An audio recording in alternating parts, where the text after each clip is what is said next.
Hello tout le monde, c'est Nessendil pour The Horizon. Aujourd'hui on va discuter un peu. Bon, il va y avoir des bruits de voiture, mais il va y avoir aussi des chants d'oiseaux, c'est pas mal. Je me suis mis dehors au calme. Bon, là où t'es pas très loin, on va faire ce qu'on peut. On va parler déménagement. Déménagement de la sauterelle. Et oui, je suis en train d'essayer de déménager la sauterelle de son écurie actuelle pour pas mal de raisons, dont vraiment deux principales, deux grosses raisons. Là vous vous dites, bah attends Ness, c'est pas le moment, t'es en plein débourrage. Ouais, non, c'est vrai que c'est pas le moment, mais des fois on choisit pas toujours le moment. En fait, ça faisait déjà pas mal de temps que je me disais qu'il fallait qu'on bouge pour partir en pension prairie. Parce que Hacienda est beaucoup en box, mais vraiment beaucoup en box, surtout en hiver. Et même l'été, elle est en petite prairie privative. Donc elle n'est pas en troupeau, elle est seule dans une petite prairie et en fait c'est une petite parcelle, c'est un paddock quoi, c'est un paddock herbeux quoi. Et elle peut pas vraiment avoir des grandes lignes de galop, des grands moments de galop de cinglé, elle peut pas, et elle a pas le troupeau en fait. Elle a pas, qu'il soit petit ou grand, elle a pas le troupeau, elle a un pote avec qui elle sort un peu, mais il n'y a pas vraiment ce côté hiérarchie, remise en place des poulains par les autres si nécessaire, qui manque beaucoup à la sauterelle, et ça je le sais depuis le début. Et en fait plus le temps passe, avant je me disais bah non on va pas bouger, je suis pas capable de la gérer ailleurs, et plus le temps passe et plus on me dit mais t'as vu ce que tu arrives à faire avec, et plus je me dis ouais en fait je peux la gérer, je sais la gérer maintenant. Donc là en plus le beau temps arrive, ouais, à elle comme à moi, des petits paddocks ça nous suffit plus. Je veux voir mon cheval épanoui à galoper dans les immensités herbeuses. Ouais, je sais. Non, mais c'est vraiment l'idéal pour les chevaux, on va pas se le cacher. Hein. Et du coup, donc je cogitais à me dire, va vraiment falloir que je bouge, que je commence à penser à bouger et tout ça. Et le ranch a fini par nous annoncer qu'il vendait. Comme ça, le problème est réglé, je n'ai pas de scrupules à chercher ailleurs. Donc ils vendent, alors voilà, c'est comme toujours, on ne sait pas combien de temps ça va prendre. On ne sait pas qui aura la place, on ne sait pas si ça va être le même genre de structure après, si ça va changer, mais il n'y a pas de place de faire autre chose hein, de toute façon. Donc j'ai pas envie d'attendre de savoir ce que le prochain proprio va faire du lieu. S'il garde tout pour lui, par exemple si c'est un vendeur de chevaux, qui est très court en Belgique, il y en a partout. Du coup, voilà, j'ai pas envie qu'on se retrouve tous ensemble à chercher un nouvel endroit parce qu'on est quand même pas mal de proprios sur place. Et j'ai commencé à prospecter, et en fait quand on se met à chercher on se rend compte qu'il y a beaucoup de choses. Moi je pensais qu'il n'y avait rien.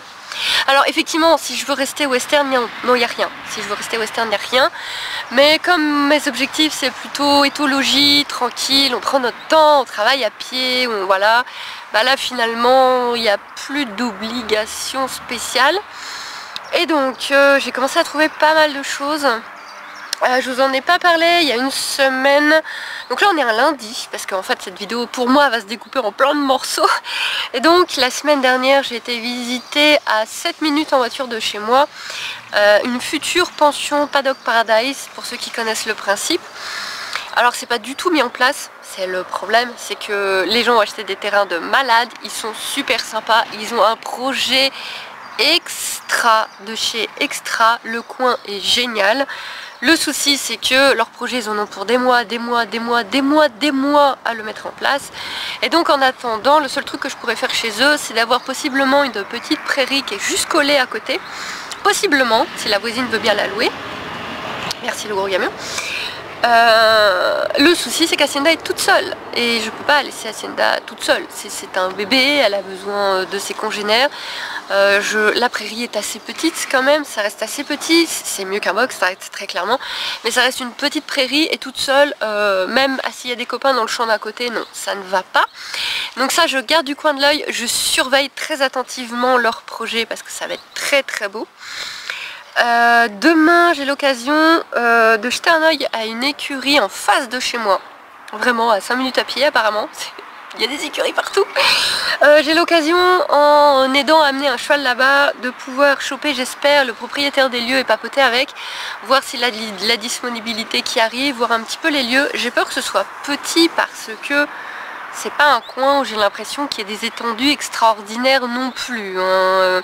S'il y avait des hectares et des hectares de prairies à cet endroit-là, je pense que je le saurais. Google Maps non plus ne les voit pas. Donc j'ai peur que ce soit encore assez petit. Par contre ça a l'avantage extraordinaire d'être en face de chez moi. Et demain soir, donc mardi, je vais visiter, alors cette fois-ci c'est à 15 minutes en voiture de chez moi, 47 minutes en vélo. Donc tant qu'on est emmerdé par le coronavirus, ou j'ai pas d'autre terme, ça va, j'ai régulièrement la voiture. Une fois que j'aurai plus la voiture couple, il va falloir vraiment que je commence à cogiter à ma petite titine personnelle. Vous savez, le petit tas de boue qui sert juste à rouler quelques kilomètres. Et ça a l'air waouh, ça a l'air waouh. J'ai discuté avec la dame au téléphone ce matin, elle est super sympa, elle a l'air trop. On va voir, je vais aller voir ça demain et je vous tiens au courant. Alors vous allez avoir une seule vidéo et moi je fais morceau par morceau, hein, forcément. Du coup pour vous c'est maintenant. Je suis bien là, calée contre mon mur. On est quel jour? On est mercredi. Mercredi, suite des aventures du possible déménagement d'Hacienda. Donc je devais voir potentiellement une écurie à côté de chez moi mardi, ça ne s'est pas fait. Mardi matin, je sais pas pourquoi je mange un poil de chien maintenant, soit. Par contre mardi soir j'ai été visiter donc l'écurie à 15 bonnes minutes, hein, 15 belles minutes en voiture de chez moi. C'est la merde en vélo, c'est ingérable en vélo, sauf si je veux mourir prématurément. Donc c'est voiture obligatoire qui est le gros point noir, vu qu'on a une voiture pour deux. Donc voiture obligatoire, c'est en fin fond de la campagne. Donc c'est box la nuit et paddock en journée l'hiver. Les paddocks sont vraiment petits, ils sont très petits. Par contre ils n'ont pas tant de boue que ça pour la Belgique et ils vont être encore plus protégés de la boue pour l'année prochaine. Ils vont mettre les fameuses plaques là qu'on voit partout, enfin dans les annonces belges en tout cas, parce que je sais pas si en France vous avez ça, vous avez besoin de ça partout, hein, dans le nord. Des stabilisateurs, je sais pas quoi, vous savez, il y a quand même la boue qui passe, mais ça s'enfonce plus quoi. Par contre, dès qu'il commence à faire assez beau, donc là sous peu, il passe en prairie, en petite prairie, donc ils ont accès à ce qu'elle appelle là-bas une piste de galop qui fait tout le tour des paddocks et des petites prairies, plus les petites prairies internes. Je pense qu'ils sont tout le temps dehors ou alors ils rentrent encore la nuit. Et ensuite à la très belle saison, donc été, automne, là c'est 2 hectares, attendez, c'est 2 hectares de prairie et 1 hectare de forêt, c'est-à-dire en plus dans une cuvette, donc ça reste vert même quand il fait très chaud. Et je vais vous mettre des photos du haut où j'étais, je voyais pas le bout de chaque côté. Donc là la forêt, c'est ce qu'on voit au fond, elle fait la gueule parce que bah voilà, on est qu'en mars. Je sais plus où je vis moi. On est qu'en mars et ça fait 2 jours qu'on a du soleil, donc la nature a pas tellement le temps de reprendre ses droits. Mais je suppose que cet été et cet automne ça va être très beau. C'est au fin fond de la Cambrousse, donc je peux faire toutes les promenades que je veux. Visiblement il y a des kilomètres et des kilomètres de promenades sans croiser le moindre véhicule. Il y a un rond de longe tout neuf de dingue, puisque moi c'est ce que j'ai le plus besoin. Il y a une piste de cross qui est pas du tout mon trip, mais voilà, pourquoi pas. Et ne serait-ce que pour travailler à Hacienda, l'habituer un petit peu à tout. Et il y a petit box. Les box sont classiques, pas ni petit ni grand. Il y a une douche, il y a un coin de pansage. Et il y a une sellerie avec des armoires.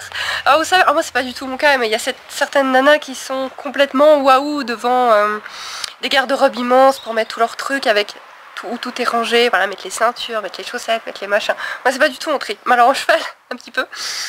Et là, pour par personne, il y a une armoire de malade mental avec des trucs qui s'ouvrent pour mettre les brides et des porte-selles et des... Oh, si t'as pas assez, je te rajouterai des trucs. Oh. Donc voilà. J'ai demandé au ranch comment ça se passait pour partir. Il y a 1 mois de préavis. Je vais pas faire ma chieuse, je vais le faire alors que j'ai jamais signé aucun contrat nulle part et que techniquement c'est que du verbal et sans papier. Techniquement je suis censée faire un petit peu comme je veux, mais bon, on n'est pas là pour se fâcher, il n'y a absolument aucune raison de se fâcher. Donc je vais faire mon mois de préavis, au moins 3 semaines de préavis comme c'est demandé. Si je fais 3 semaines, je perds une semaine. Mais voilà, c'est avec le beau temps qui arrive, tant que la sauterelle elle profite. Je réfléchis vite parce qu'on est le 1er demain. Donc ça cogite, ça arrête pas. J'ai pas beaucoup dormi cette nuit parce qu'à un moment donné, non, je me suis réveillée 2 fois pour ma fille. Et la première fois ça a été, mais la deuxième fois c'était trop. Donc j'ai cogité. Vous savez, quand on cogite, on dort pas. Donc je cogite. Il y a le côté voiture qui est un vrai problème. Est-ce que je vais réussir financièrement à avoir ma voiture cette année? Alors j'ai regardé un petit peu le garage où on a acheté la nôtre, alors nous on l'avait acheté neuve, c'est pas du tout une question de ça pour moi. Ils vendent des voitures d'occasion, donc du coup elles sont, désolée pour les camions, elles sont nickel chrome, elles sont vérifiées, elles sont nickel chrome et ils font un tarif pro.